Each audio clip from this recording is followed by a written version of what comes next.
The Galactic Council had seen many crises in its 3,000-year history, but none quite like this. In the Grand Assembly Hall of Station Nexus, two of the most powerful heirs in known space sat at opposite ends of a simple wooden desk, glaring at each other with barely contained fury. Princess Zarath of the Vorthan Empire, her crystalline skin shimmering with indignation, clutched a sonic disruptor in her six-fingered hand.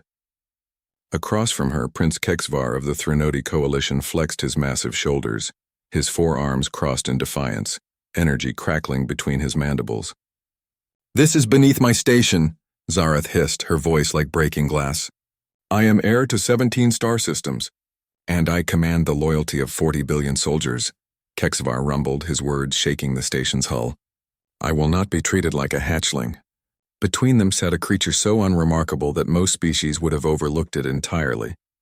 A human female, perhaps 30 standard years old, with brown hair tied back in a simple ponytail and wearing what appeared to be a fabric covering over her torso.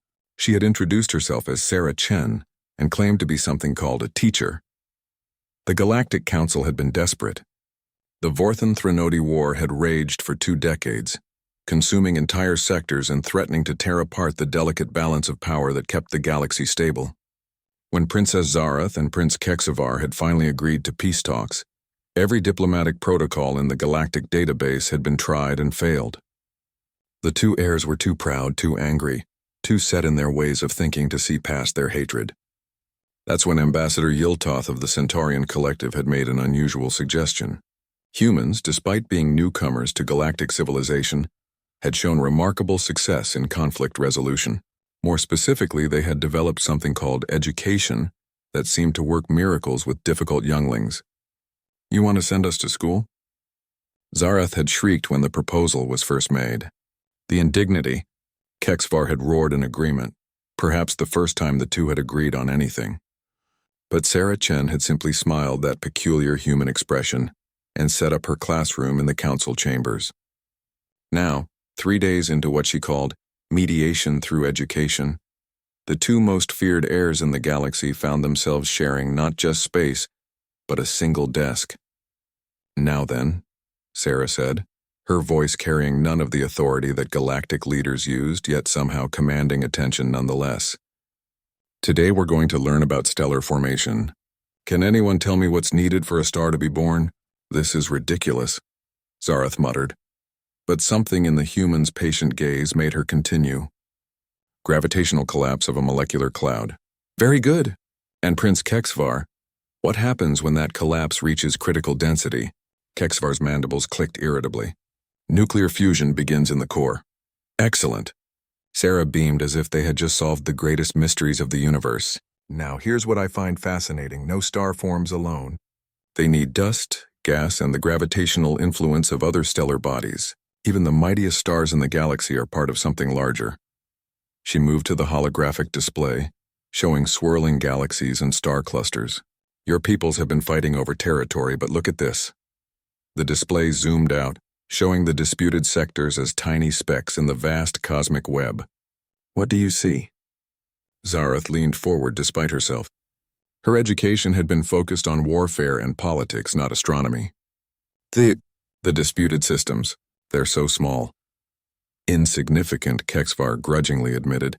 "Not insignificant," Sarah corrected gently, "but part of something much grander. Now I want you both to work together on this next problem." She placed a complex mathematical equation between them. "This calculates the gravitational binding energy needed to hold a binary star system together. You'll need both Vorthan crystalline mathematics and Threnody quantum mechanics to solve it." "I don't work with—" Both heirs began simultaneously, then stopped, glaring at each other. "With who?" Sarah asked, raising an eyebrow. "With someone who clearly understands advanced astrophysics? With someone whose mathematical traditions complement your own? With someone who, like you, is trying to understand how the universe works?" The question hung in the air. For the first time, Zarath really looked at Kexvar, not as an enemy, but as another being wrestling with the same cosmic equations she was. When he began sketching quantum probability matrices, she found herself adding crystalline geometric proofs almost without thinking. "Interesting," Kexvar murmured as their solutions began to mesh. "Your crystalline math creates elegant shortcuts through the quantum foam. And your quantum mechanics explains why the crystal structures resonate at specific frequencies, Zareth replied, genuine curiosity replacing hostility. Sarah watched them work, making small corrections and asking leading questions. What would happen if these two mathematical systems had never met? The solution would be incomplete, Zareth realized. Inefficient, Kexvar agreed. Each system alone has limitations. Rather like trying to run a galaxy with only half the available knowledge and resources, Sarah observed casually. The two heirs looked up from their calculations, understanding dawning in their alien features. Over the following weeks, Sarah's lessons continued.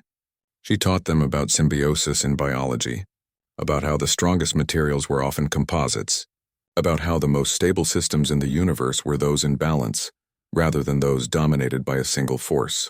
But perhaps most importantly, she taught them to see each other not as enemies but as fellow students in the grand classroom of existence. When the Galactic Council reconvened to hear their decision, Princess Zareth and Prince Kexavar entered together, still sharing that simple wooden desk. We have reached an accord, Zareth announced. A partnership, Kexavar added. Our peoples will establish joint colonies in the disputed sectors. Vorten crystal technology paired with Threnody manufacturing capabilities. And our children, Zareth continued, will attend the same schools, learning from the same teachers, human teachers. As the council erupted in surprised murmurs, Sarah Chen quietly packed her simple teaching materials. Her work here was done, but she knew it was just beginning elsewhere. After all, the universe was full of students who just needed to learn how to share a desk. In the weeks that followed, the Vorthon-Threnody alliance would become the most powerful partnership in galactic history, their joint innovations revolutionizing everything from faster-than-light travel to cosmic agriculture. But those who were there that day never forgot the lesson. Sometimes the greatest power in the universe isn't in weapons or armies or ancient technologies. Sometimes it's in a patient teacher, a shared desk, and the radical idea that even enemies can learn something from each other.